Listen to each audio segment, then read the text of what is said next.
Hello, this is the Watchdog, and welcome back to Fun with Watches. If watches weren't fun, you'd only need one. Today, we're going to review the Chenxi 8856. Let's start with the wrist check. I'm wearing this Steel Dive Captain Willard, and Grover's wearing my North Edge Anchor. Grover was watching The Sound of Music again and said his favorite part is when Maya Ria teaches the kids to sing with the Po Ray Fee song. Po, a pilot, an X-Wing pilot. Ray, a Jedi Mary Sue. Fee, a pirate, she calls herself.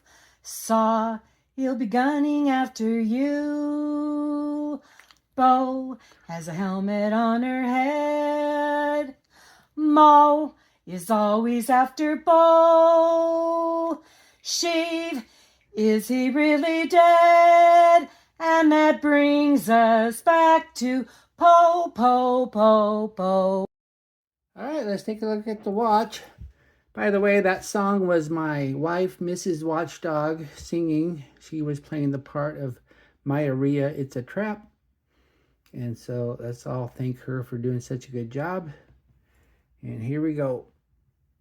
That's a pretty good looking watch considering the price. This did not cost a lot of money. Did not come in a box either. This is the fourth Chenxi on my channel. Not sure if I'm supposed to pronounce the X or not, but I wouldn't want to call it the watch Chenxi. This is an homage to Vacheron Constantin overseas, but they kind of didn't bother with the distinct dovetail bracelet and gave us a fake H-link instead. But the bezel screams overseas, so that's what we'll say it looks like. The indices are also overseas style, but the hands are most certainly not.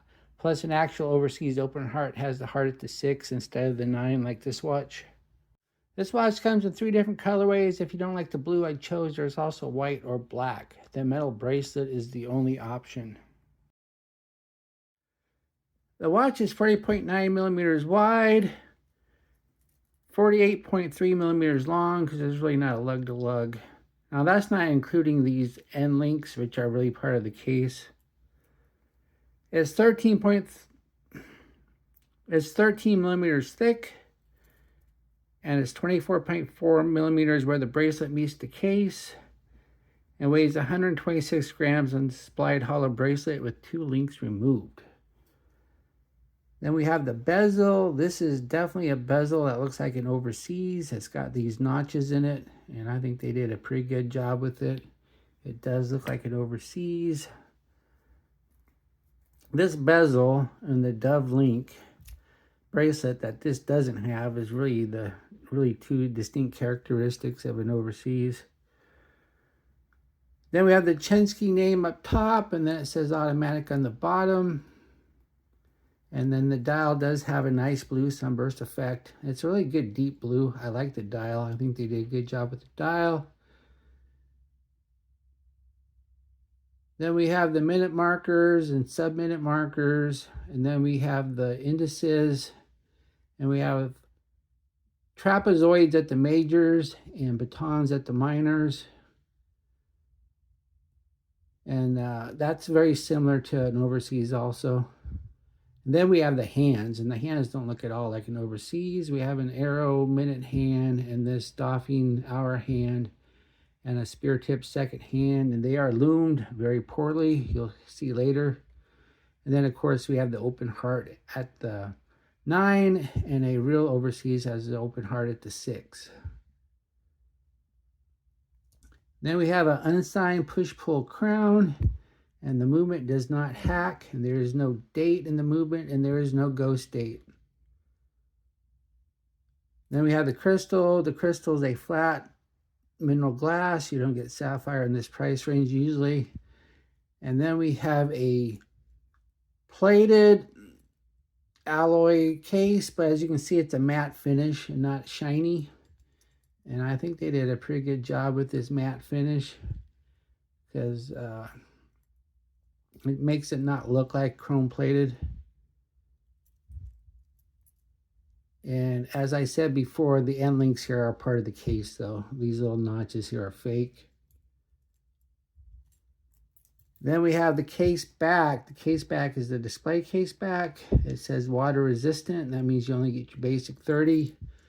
Then it it gives you the model number, the CX8856, and then it says stainless steel back. And whenever it says stainless steel back, that's a good tell that the rest is not.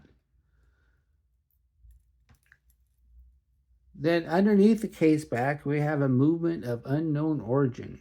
The Chenxi ad on AliExpress says it's a custom movement. So I don't know if that's the case or not, but we're just going to assume it's Chinese. And I don't know the jewel count.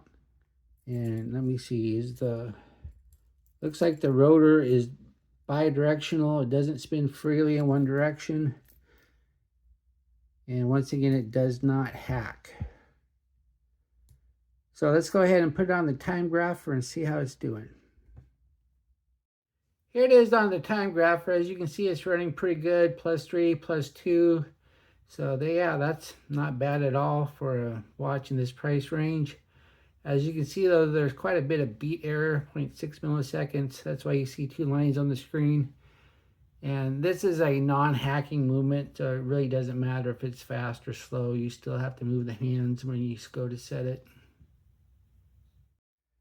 Then the bracelet is hollow, and it looks like an H-link, but it's not. As you can see, they're really one piece.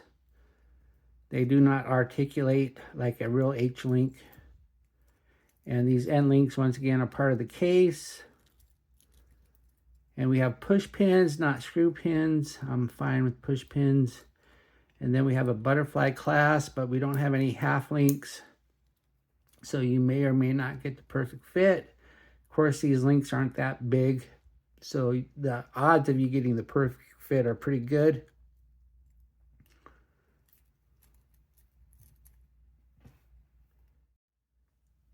Here is the watch on my 7.5-inch wrist. It looks nice. It wears nice.